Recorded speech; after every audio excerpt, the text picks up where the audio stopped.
Di video kali ini, kita akan belajar tentang sifat-sifat operasi hitung pada bilangan bulat. Yang pertama adalah sifat komutatif, atau disebut juga dengan pertukaran. Ingat ya, sifat komutatif ini hanya berlaku untuk operasi penjumlahan dan perkalian. Untuk penjumlahan, misalnya, jika A ditambah B, itu sama dengan B ditambah A. Dan untuk perkalian, misalnya, jika A dikali B, itu sama dengan B dikali A. Contoh ya, 3 ditambah 7, jika kita tukar menjadi 7 ditambah 3, itu hasilnya akan sama saja, yaitu sama-sama menghasilkan 10. Oke, jadi meskipun ditukar, mereka menghasilkan bilangan yang sama. Untuk perkalian juga seperti itu, misal 4 dikali 5, jika kita tukar menjadi 5 dikali 4, itu hasilnya akan sama saja, yaitu sama-sama menghasilkan 20. Nah, inilah yang disebut dengan sifat komutatif. Kita lanjut ke sifat yang kedua, yaitu asosiatif.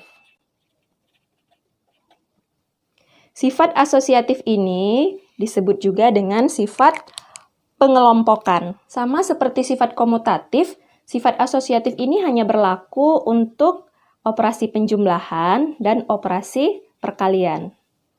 Misal jika A ditambah B, kemudian ditambah lagi dengan C, itu sama saja dengan A ditambah dengan B tambah C. Kita langsung ke contoh. Misal 2 ditambah 3, 5, kemudian ditambahkan lagi dengan 5, itu hasilnya akan sama dengan 2 ditambah 3 tambah 5. Nah, maksudnya seperti ini. Operasi sebelumnya, 2 ditambah 3 dulu, lalu ditambah dengan 5. Ini hasilnya akan sama dengan 3 ditambah 5 dulu, nanti hasilnya baru ditambahkan dengan 2, yaitu sama-sama menghasilkan 10. Untuk perkalian, misal A dikali B, kemudian dikali lagi dengan C, hasilnya akan sama dengan A dikali B kali C. Contohnya, 3 dikali 4, kemudian dikali lagi dengan 2, hasilnya akan sama dengan 3 dikali 4 kali 2. Jadi yang sebelah kiri, 3 kali 4-nya dikalikan dulu. Kalau yang sebelah kanan, 4 kali 2-nya yang dikalikan dulu. Nah, ini hasilnya nanti akan sama saja, yaitu menghasilkan 24. Kita lanjut ke sifat yang ketiga, yaitu sifat distributif. Sifat distributif disebut juga dengan penyebaran. Sifat ini berlaku untuk operasi perkalian terhadap penjumlahan dan perkalian terhadap pengurangan.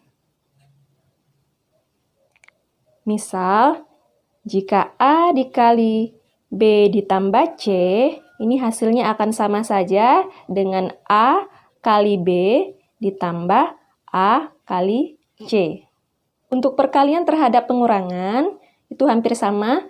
Jika A dikali B dikurang C, hasilnya akan sama saja dengan A dikali B, kemudian dikurang dengan A dikali C. Contoh, 2 dikali 3 ditambah 4, hasilnya akan sama saja apabila kita sebar menjadi 2 kali 3 ditambah 2 dikali 4. Oke, kalau ini kan dijumlahkan dulu, 3 kali tambah 4, 7, baru dikali dengan 2. 2 kali 7, hasilnya 14. Sedangkan pada operasi yang sebelahnya, 2 kali 3 dulu, 6, lalu ditambahkan dengan 2 kali 4, 8. Jadi 6 tambah 8, 14. Hasilnya sama saja ya.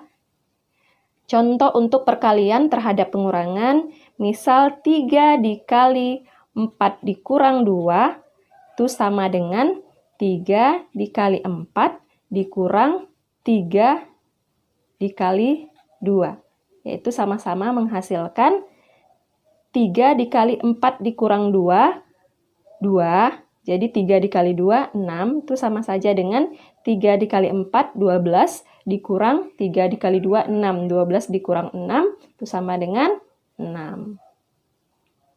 Jadi, perkaliannya dikerjakan terlebih dahulu, baru dijumlahkan atau dikurangkan.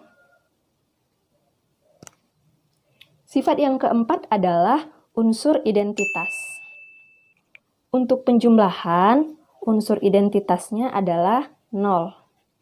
Sedangkan untuk perkalian, unsur identitasnya adalah 1. Unsur identitas ini maksudnya adalah, misal untuk penjumlahan ya, jika angka A ditambahkan dengan 0, maka itu sama dengan 0 tambah A sama dengan A. Maksudnya seperti ini, berapapun bilangan yang ditambahkan dengan 0, itu hasilnya akan sama dengan bilangan itu sendiri.